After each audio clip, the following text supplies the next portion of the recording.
Bonjour, bonjour tout le monde, j'espère que vous allez bien, moi je vais super bien comme d'habitude. N'oubliez pas de liker, de partager, de vous abonner. Bienvenue aux histoires d'Akuma. Alors aujourd'hui on va parler de l'histoire d'un petit bébé qui n'avait que l'âge de 6 mois. À l'âge de 6 mois, la petite elle a perdu ses deux parents. Ses parents avaient le HIV, ils sont décédés. Maintenant, alors le jour de l'enterrement, les cérémonies devaient donc se dérouler au village des parents. On a donc posé la question de savoir qui va donc rester avec ces petits bébés de 6 mois. C'est comme ça qu'un oncle au village s'est prononcé. Il a dit que non, lui, il veut cet enfant. Il va l'élever. C'est comme ça que le monsieur a donc pris l'enfant. Il l'a amené chez lui parce que lui aussi, c'était un monsieur qui avait beaucoup d'argent et il vivait seul. Il a élevé cette fille-là. La fille, elle avait déjà plus de 19 ans.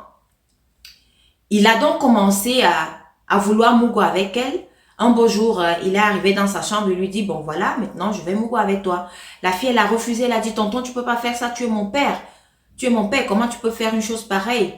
Le monsieur lui dit, franchement, je ne suis pas ton père, et puis ta maman, je ne la connaissais même pas. Et même si tu veux rester ici, tu n'as qu'accepter ce que je veux faire avec toi.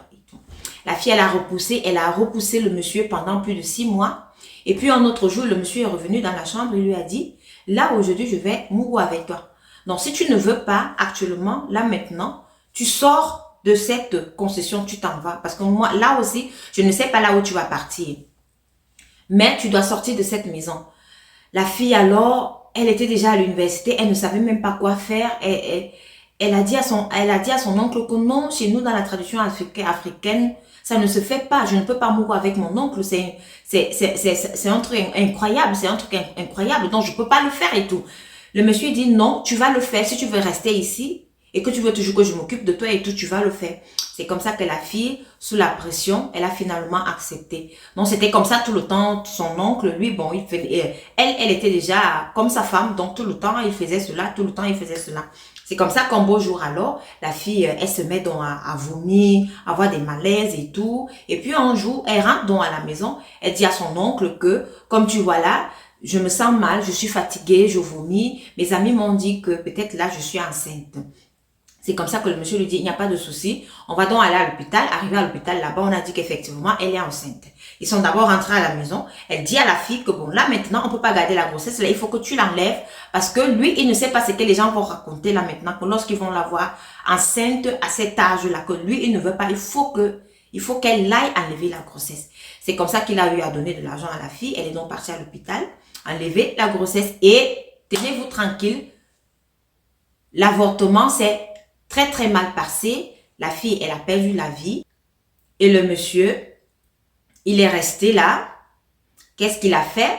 Il a dû raconter aux gens du village que non. Et comme elle était déjà grande, donc elle sortait avec des gars. Elle est tombée enceinte d'un garçon que moi, je ne connais pas. Et c'est sûrement que c'est ces garçons-là qui lui a donné de l'argent pour aller faire son avortement. C'est comme ça qu'on a enterré la fille et tout. Mais alors, il y avait des gens qui avaient des soupçons parce que après des recherches, on s'est rendu compte que non, le monsieur, lui, il avait vendu tous ses enfants. Il avait sacrifié tous ses enfants. En fait, il a sacrifié toute sa famille pour pouvoir être riche. Donc là aussi, il ne pouvait pas avoir d'enfants. C'est la raison pour laquelle que certaines personnes ont commencé à dire que non, que c'était lui l'auteur de la grossesse de la jeune fille qui était décédée et que c'est lui la cause même du décès de la jeune fille. Alors, juste pour dire aux parents, priez pour vos enfants.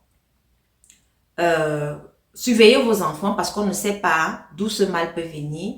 Ça peut être un oncle, ça peut être un frère, ça peut être une sœur, ça peut être le mari d'une sœur. Ainsi de suite. Il faut protéger vos enfants. Il ne faut pas se mettre dans la tête que non, mais comme c'est la famille ou alors comme c'est le cousin, il n'y a pas de danger. On ne sait même pas par où le danger peut venir. Donc, il faut faire attention. J'espère que vous avez retenu la morale de l'histoire. Merci de vous abonner.